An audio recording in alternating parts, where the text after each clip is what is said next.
to have you on the show. Listen, thank you for the invitation, and congratulations, on the show. Thank you. It's very well listened to, and my son wanted to say hi because he does, watch your show. Very good. Shout out to your son. So let's get to it, Chief. The first question is this. Explain to the audience what exactly attracted you to the law enforcement profession. I can honestly say at a younger age, I used to watch certain television shows like Adam 12, Mob Squad. I grew up on those things, but I've always said this to the youngs that I speak to, certain profession, it has to be in you. Just like you're an attorney, it was in you because of the fact that the dedicated hours you put into law school, the studying and so forth. If a person doesn't love what they do, they'll never be successful at it. Very true, very true. And it's just like law enforcement. If you're coming in just to make the money, you will never grow up in rank. You'll never be a good officer. You'll never serve the public the way it needs to be served. Right. And certain professions like doctors, attorneys, anybody in the medical field, you have to love what you do. So you were attracted to this profession even at a very young age. You knew this is what you wanted to get involved in? Yes. I mean, I remember growing up in Haiti, we used to get cops and robbers. I always had to be the cop. When they tell you, nah, why don't you be the robber? I mean, I would just go home. But, it's just something that I've always loved. That was always instilled in you. Very good. So to date, how long have you served as a law enforcement officer? I am going on my 25th year. I started off in 1988 with Miami Police. Wow. And, went from there, did my tenure with them, went back to Haiti because that was one of the things I always wanted to do was serve the Haitian community. I went back to Haiti when they were forming the new police academy, and I was the deputy manager there. Wow. And then from there, when I came back, I was promoted through the ranks from a detective to a major assistant chief, then chief of police, of course, in Florida City. And then, Andre Pierre had asked me to come over to North Miami. And luckily, I was the assistant chief and then made chief. And this is where you and I met. And again, I mean, I have a lot of respect for you. Because thank you, Chief. At your age, the things that you're accomplishing, the community should be overwhelmed with joy to have a young and dedicated attorney that their kids can take a look at and say, hey, I want to be like Mike. Thank you so much, Chief. Thank you so much. Okay, so let's talk about your tenure as chief. Now, you did serve as chief of police for two different cities, Florida City and the city of North Miami. Yes. And as chief, your department has always reduced the city's crime rate. What makes you so successful at your job? Why are you so successful at what you do? Okay. For example, when I took over North Miami, the first thing that I did, even coming in as an assistant chief, is to look at what is the makeup of the city and the police department as well. Because the police department needs to reflect the city. When I became chief, automatically, I felt that we did not have enough Haitian officers. I did hire Haitian officers, but also in the structure, in the rank structure of sergeant, commanders, majors, and so forth, you needed Haitians. Not only Haitians, but whether it's white, Latin, to represent each different community. And in representing them, what is important is this. The officers that are out in the street, you are mentoring them. So my philosophy was the chief mentors the assistant chief, which mentors the majors and so forth. So it's a ripple effect. You lead by example. And by doing so, that officer that's on the street, let's say he works a two-man unit. I would never have two whites together because you're not accomplishing anything. You would have a black or a Haitian with the white, with the Hispanic, because during those 10 hours, they are going to talk about their culture. You're going to learn about the culture. You're going to learn about the food, and you're going to learn about, hey, this is the way that I was brought up. When you approach, for example, a Haitian, if they look down at you, they don't look at you in the eye. It's the respect they have for you as law enforcement, not they're hiding the truth. And those are the things that needs to get out to that officer as well. Now, when you look at the success, and I know we want to talk about, the two incidents, what happens is this: as a chief of police, you need to educate your officers as well as the public. So it's a twofold approach that combines in one, and when it is successful, your crime rate will go down. And those are the tactics that were used to help bring down the crime rate in both Yes. Florida City and the city of North Miami. Yes. For And now, example, when we talk about the chokehold, in my roll call, we have 3 different roll call, morning, afternoons, and night. That sergeant conducts a 15-minute training every single day. wow. If it's not the sergeant, the commander will do on a particular subject, which is, for example, burglary. What are the elements of burglary? Robbery. What are the elements of robbery? Use of deadly force. What elements needs to be present in order for you to justify using a deadly force? And you guys would go through this every roll call. You would Every 15 minutes single roll before call, they go yes. out there. And can you explain to the public what is a roll call in terms of, from a law enforcement point of view, what is a roll call? Okay, what a roll call is when the officers and the sergeant comes in to go out there in the street because they're street cops. Okay.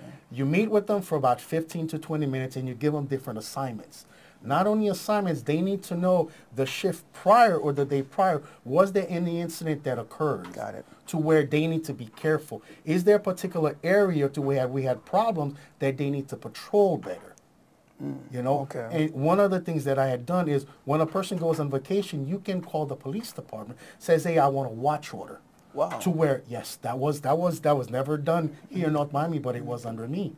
To where if you can leave, you leave for a week, you can call dispatch, says, listen, I live at 1225 Northwest 125th Street. I'm gone for a week.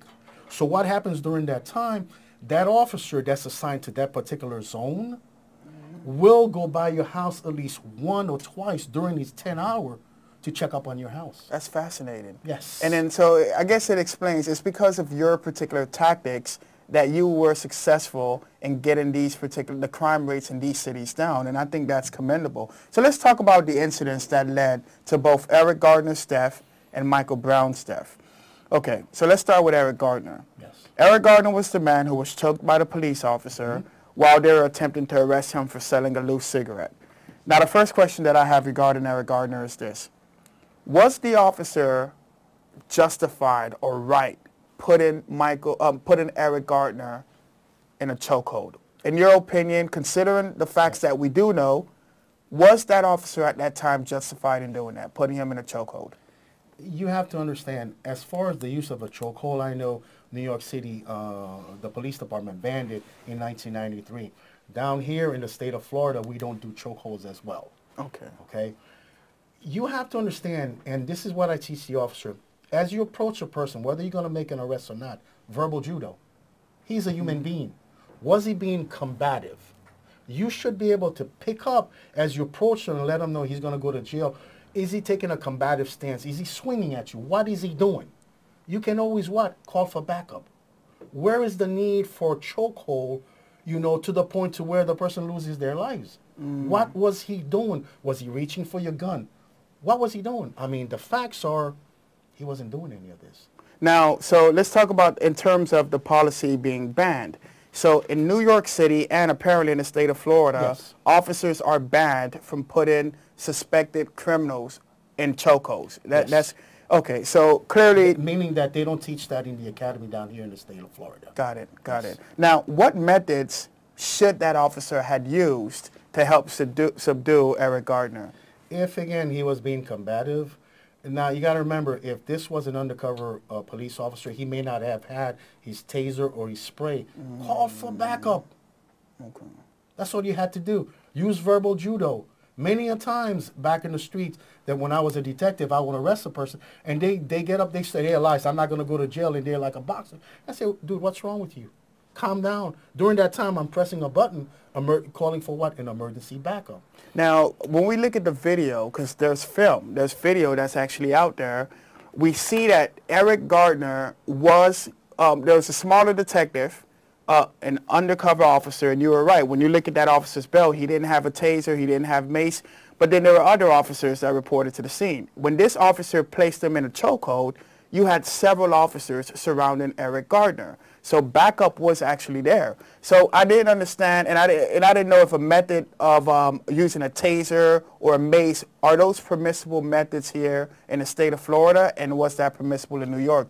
Yes, they are, because of the fact that it is a method that is used to where if you cannot control a subject, you can actually use an intermediate weapon, they call it. Got it. So you go from verbal judo, where you're talking to the guy, to an intermediate weapon, which is your spray, your pepper spray, Got it. or your taser, before you even go hands-on with the person. And so I think we can all agree that if a taser or a pepper spray was used, Eric Gardner would be alive today. Well, we're going to take a quick break. Well, listen, real quick. Not only that, you had other officers. Right. Why not all of them just take them down? No, that's a very, very valid point. We're going to take a quick break, and then we're going to come back and discuss the Michael Brown killing with the chief of police. See you soon.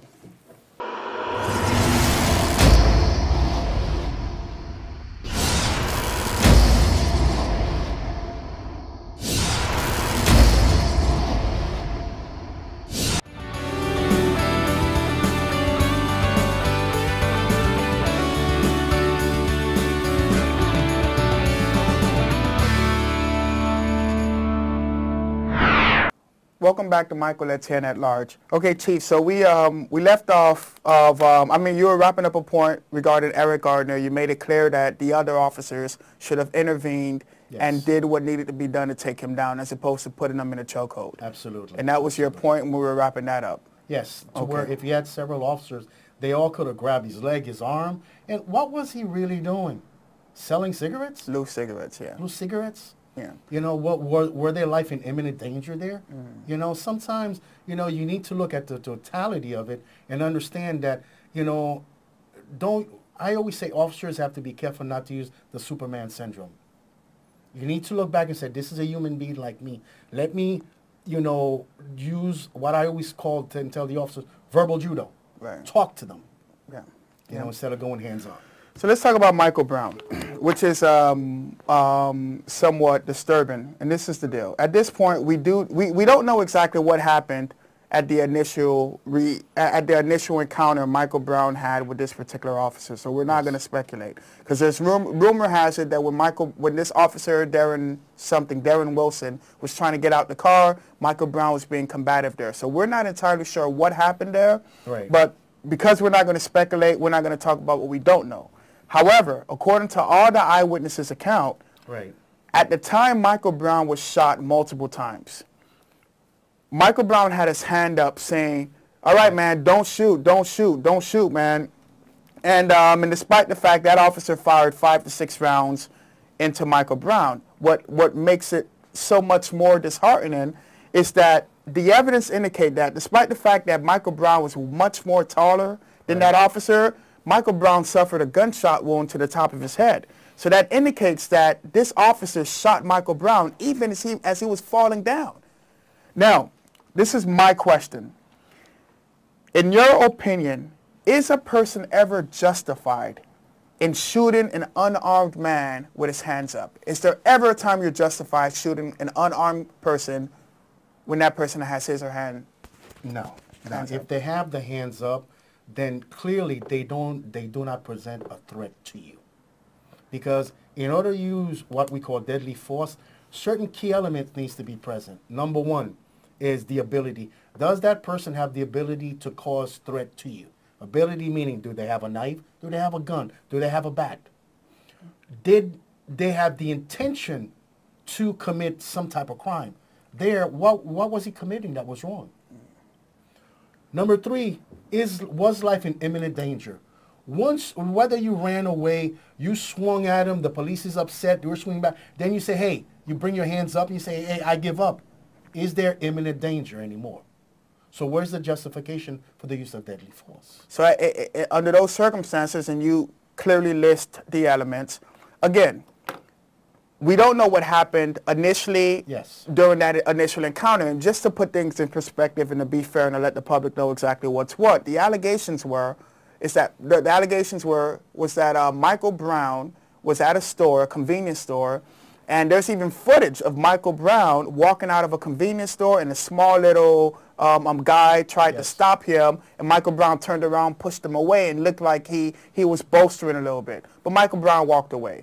Allegedly, that convenience store owner called and reported a robbery. So they were looking for a robbery suspect.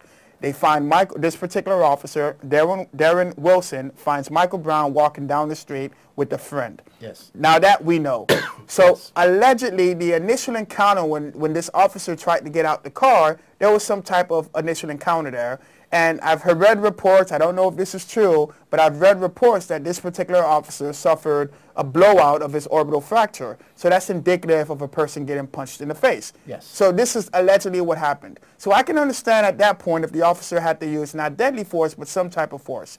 But the problem that this is what did happen. This individual ran down. Michael Brown apparently ran. The officer pulled out his weapon. Michael Brown turns around and put his hands up and opens fire. The officer opened fire. Now, the elements you clearly stated does not indicate that at the time Michael Brown was shot, Michael Brown posed an imminent danger to that officer. So in your opinion as a chief, considering, let's assume that the facts that I'm giving you are the facts that the court sees, that the federal prosecutors see, and that the county prosecutor sees, is it fair to conclude that this particular officer perhaps committed murder? If we're going by the facts that you just stated. If my facts are correct. Even if, for example, they had an encounter between Michael Brown and the officer to where Michael Brown, punched the officer and then he ran.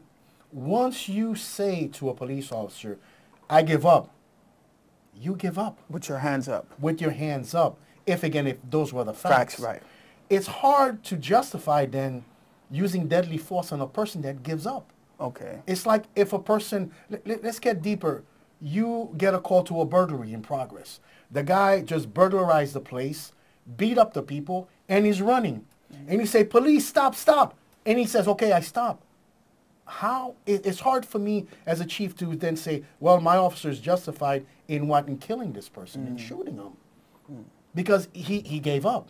Is he considered a fleeing felon? Yes, he is. Yes. Fleeing felon, you are allowed to stop a fleeing felon.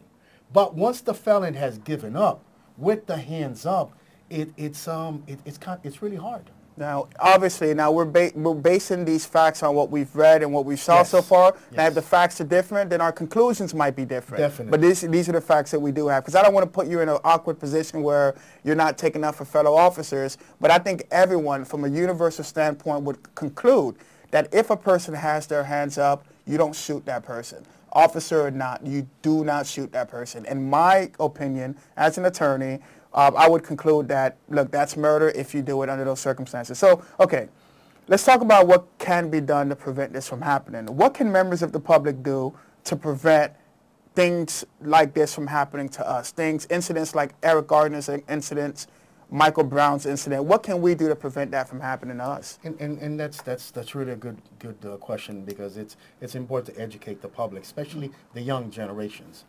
If a police officer stops you and tells you get out the car, just get out the car. Don't give him lip. Don't start cursing at him, because then at that time, it's not a normal behavior. As a police officer, you're saying, wait a second, I just stopped you to tell you, be careful, your tail light is out. But you're already telling me, Emma this, Emma that. So you're putting us at a defensive level right then and there. And it shouldn't be there. Police officers are there to do their jobs. Understand very well, please. An officer is a father, is a mother, is a child of a person, has kids. So they do care. And for them to be a police officer, that means they care to serve the public. Got it. Give them the opportunity if they stop you. Whether you're walking out on the street, they may have information about maybe gang activities. So you walking and them stopping you could be an added plus. Officers are allowed to stop a person and to say, hey, do you live here? What is your name? That's part of what community policing. Because you as a resident and 2-3 kids are walking and it is school time, that officer stops and says, hey, why are you out of school? What are you doing here? He may just have prevented a burglary from happening. Now, this kid goes back home and says, oh, I'm being harassed by the police. No, you should have been home. So it's a twofold approach. And that's why education is so paramount, whether you educate the police officers and you educate the public as well. And that was one of the things that I did in North Miami, is that I did the community policing. Mm-hmm. I had 20 citizens on patrol out there after educating them that are residents of North Miami, that goes and talks to the public and educate them, and it's twofold. They would tell me what's going on, at the same time educate them about what the police department does. So I guess your advice is when an officer gives a verbal order or command, just comply for the most part. Comply. So now what if a person concludes that an officer has crossed the line? is there a mechanism in place? If the officer wronged that person, is there a mechanism in place to complain about that officer, to get that officer in trouble, besides hiring a lawyer and suing the department? Yes. If you feel an officer has done you wrong, you can go to the police department and file a complaint with Internal Affairs. What happens to that complaint? Does it really have teeth, or is it a complaint that people file and it's just thrown away later? No. The structure that I had done, all complaints go to Internal Affairs, and they gave me a briefing. They let me know that, okay, Chief, this could be handled at the patrol level, or we need to do an Internal Affairs on it. Somebody comes and says, well, the officer gave me 10 tickets, he was wrong. We're not going to do Internal Affairs complaint on it. Right. You know, it could be handled at a level. But if a person says, well, I got arrested, and after being handcuffed, he slapped me, that is use of force. Now, does that complaint stay on the record? Yes, it does. Okay. All Internal Affairs, all complaints, period. We have what we call a database, an early warning system database, to where every single complaint filed against an officer actually stays on that database. Got it. And it stays there for the duration that the officer is at the police department. Okay, so as we wrap this segment up, let me just conclude what I think, what you're saying. The way we can prevent incidents like this from happening is that when you get a verbal command from an officer, just comply. Because quite honestly, with Eric Gardner, for example, they wanted to place him under arrest. He was being somewhat combative according to the video. But of course, that doesn't justify choking him. But had Eric Gardner just complied and say, look, you arrest me, I'm going to sue you in court, I'm going to file some complaints, he'll be alive today. So that's your advice to the public. Comply when the officers give you a lawful verbal command. Now, what I can tell you as an attorney, I've sued municipalities before. We've sued police officers before. We were successful in doing so. I think that it's important that the public understands that your battle between an on-duty officer happens in court. It doesn't happen. It happens in court. And then every time you file that complaint against the officer, every time we sued an officer, the first thing we'll put a public records request and want to know how many complaints were filed against that officer. And if, for example, 15, 20, 27 complaints were filed, that bolsters our case. So I think you're right. It is important that we do listen to the order of the officer. And if that officer wronged you, you go file that complaint. You go hire an attorney like Michael Etienne, and then we do what we can to sue that officer. Chief, I want to thank you so much for coming on. Thank you. I think your show today and the advice you've given us will hopefully save lots and lots of life. Ladies and gentlemen, I'll this conclude this particular segment of Michael Etienne at Large, and I want to remind you, your fight is not a fight to be fought on the streets with an officer. Absolutely. If an officer gives you a command, you comply with that lawful command.